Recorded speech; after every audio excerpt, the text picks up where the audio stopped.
Kaya naman ang dula ay patuloy pa rin tinatangkilik, makabata man o matanda. Sa presentasyong ito, ating alamin kung ano nga ba ang dula, ano ang kasaysayan nito at ano ang iba't ibang estilo. Sabay-sabay rin natin kilalanin ang ilang mga kilalang manunulat sa panindigang ito. Ano nga ba ang dula? Ang dula sa Ingles ay play o stage play. Ito ay nagmula sa salitang Griego na drama na nangangahulugang gawin o kilos dahil ang kwento ay isinasagawa ng mga aktor. Ito ay naglalayong itanghal sa isang tanghalan at karamihan sa mga dulang ating napapanood ay hawa sa totoong buhay, ngunit may ilang likha ng malayang kaisipan. Lahat ng dula ay naaayon sa isang script. At ang mga manunulat ng dula ay karaniwang nagiging anino na lamang sapagkat ang tauhan o ang aktor ng dula ang nagbibigay buhay sa mga dialogong sinusulat ng mga manunulat. Ang dula ay mauuri sa anyo ito. Una ay ang iisa ang yugtong dula o ang dula-dulaan. Ito ay maikli lamang at binubuo ng isang yugto. Pangalawa ay ang dadalawang yugtong dula. Ito ay katamtaman lamang, hindi gaano maikli at hindi rin naman gaano mahaba. Pangatlo ay ang tatluhing yugtong dula. Ito naman ang mahaba at binubuo ng tatlong yugto. Ngayon naman, ating alamin kung ano ang kasaysayan ng dula.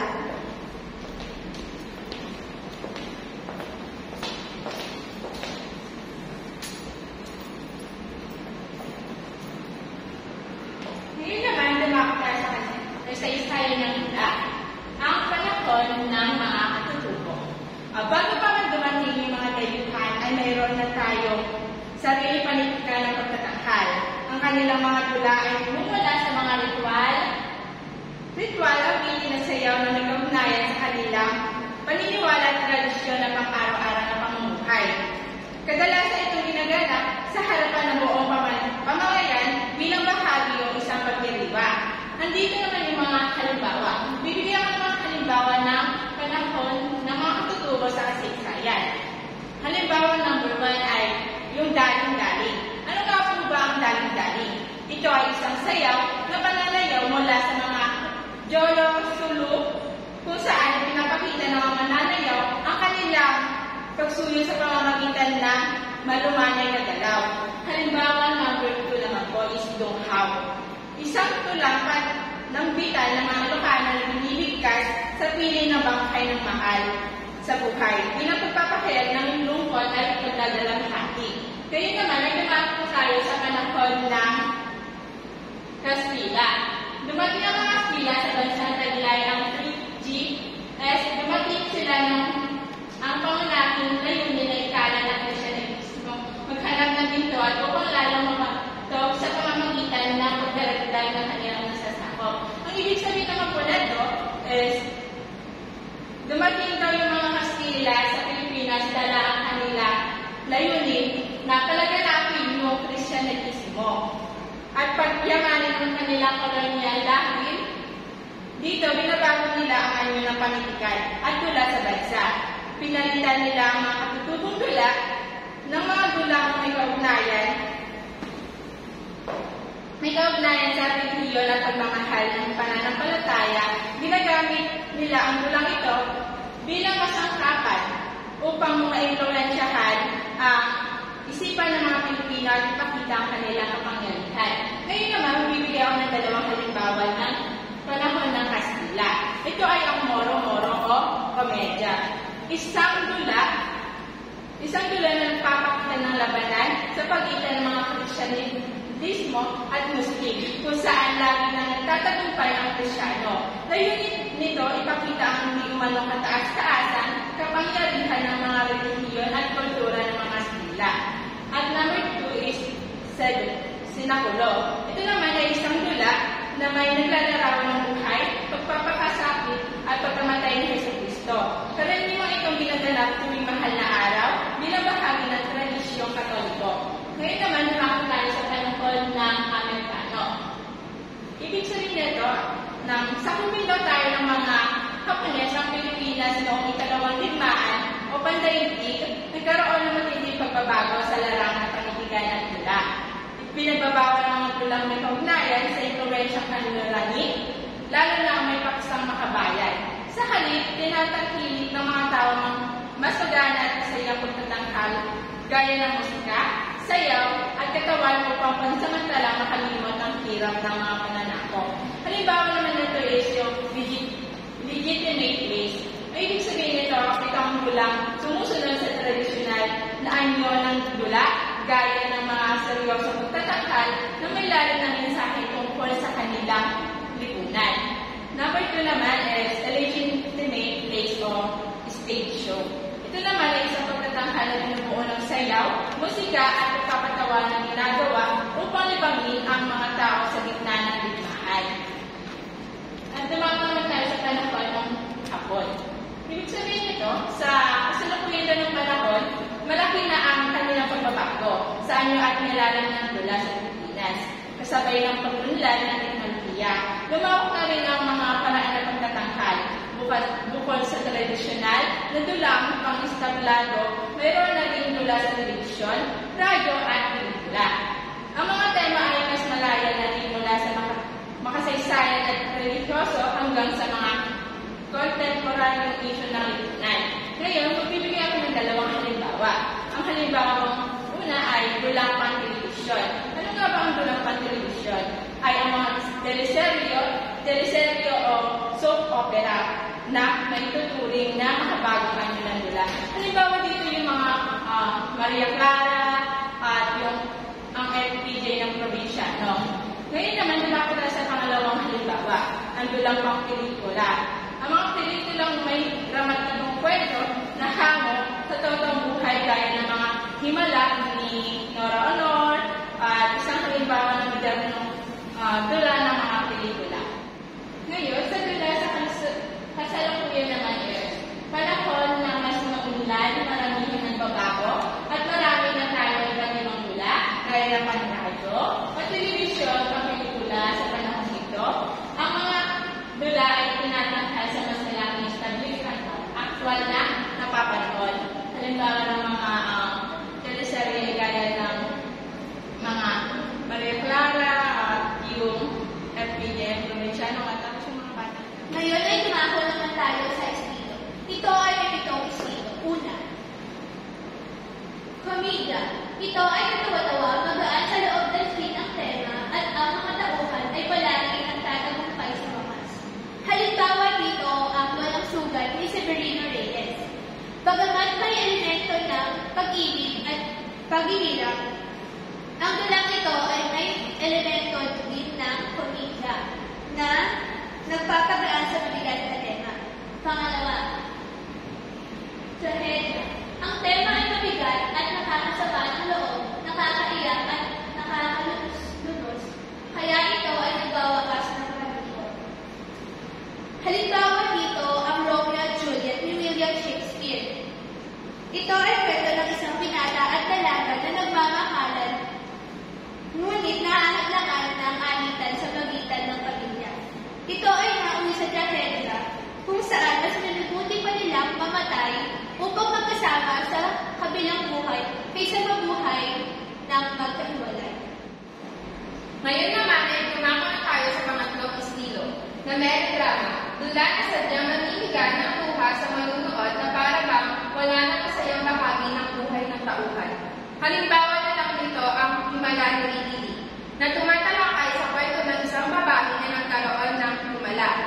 Tumatalakay din ito sa tema ng pananampalataya, pag-ibig at pag-asa.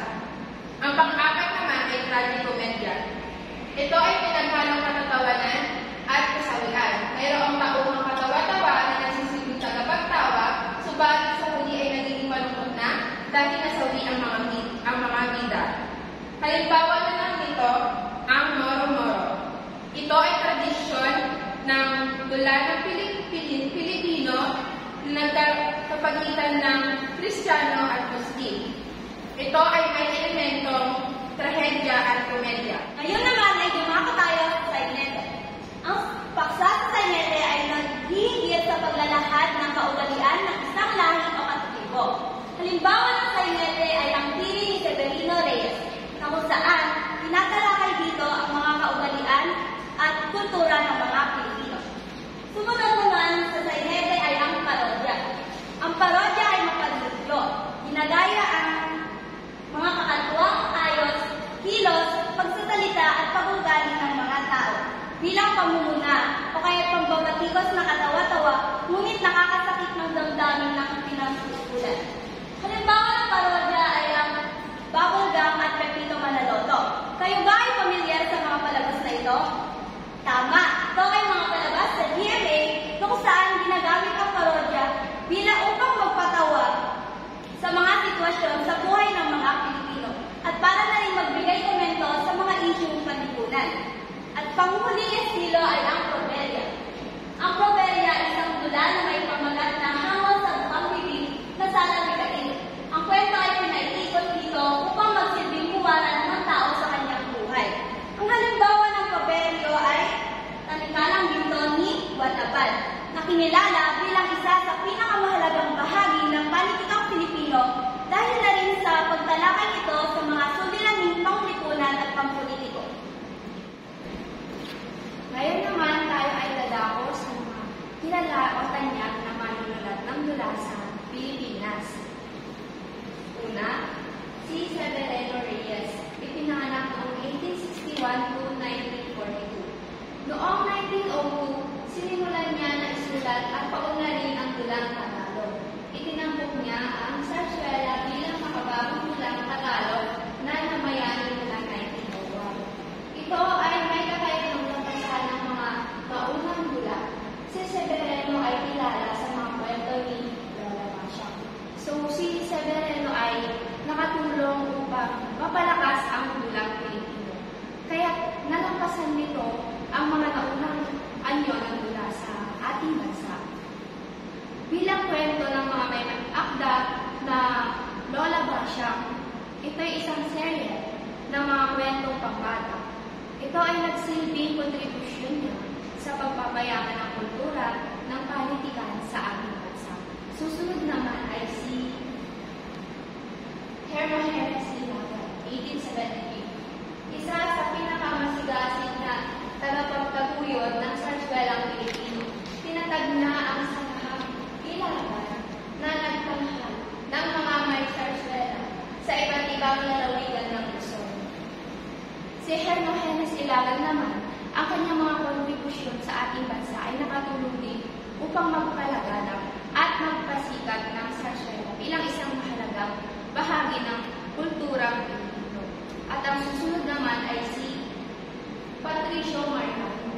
Ipinanganak ng 1877 at namatay na 1935. Siya ay kinilala hindi lamang sa pagsusulat ng dula, kundi gayon din sa isang pagiging batikang kakata, mamamahayag, nobelista at tagapagsalin ng mga sulatin mula sa wikang Kastila. Taong 1902, tinamo ng dula niyang silanganan ang gantimpala ng pinagkaloob ng samahan ng mga manunulat ng Tagalog. So, siya rin ay kinilala hindi lamang sa pagsusulat ng dula, kundi gayon din sa isang pagiging batikang makata, mamamahayag, nobelista at tagapagsalin ng mga sulatin mula sa wikang Kastila. At susunod naman ay si Pascual H. Poblete. Ipinanganak noong 1858 at namatay noong 1921. Isa sa mga mantutulang may maapoy na pagmamahal at pagmamalasakit sa kasarilian. Siya ay nakulong at ang may-ari ng tanghalang pinagpalabasan ng kanyang dula na Amor Pagdula.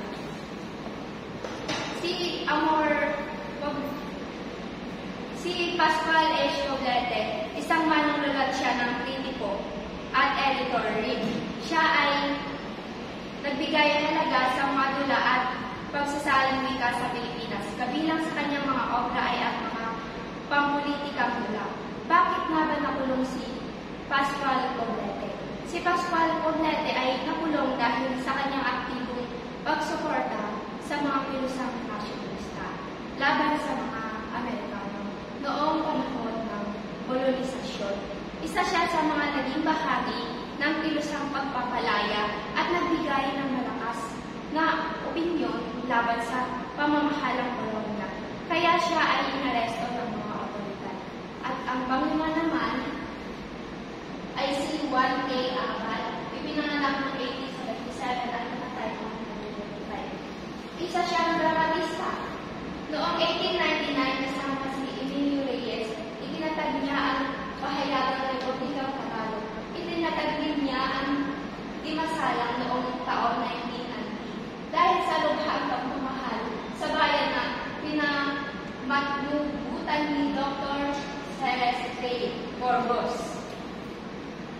Kilala din sa pagsusulat ng mga dula na tumatalakay sa mga isyong panlipunan at pampolitika si Juan A. Abad. Ang kanyang mga gawa ay kadalasan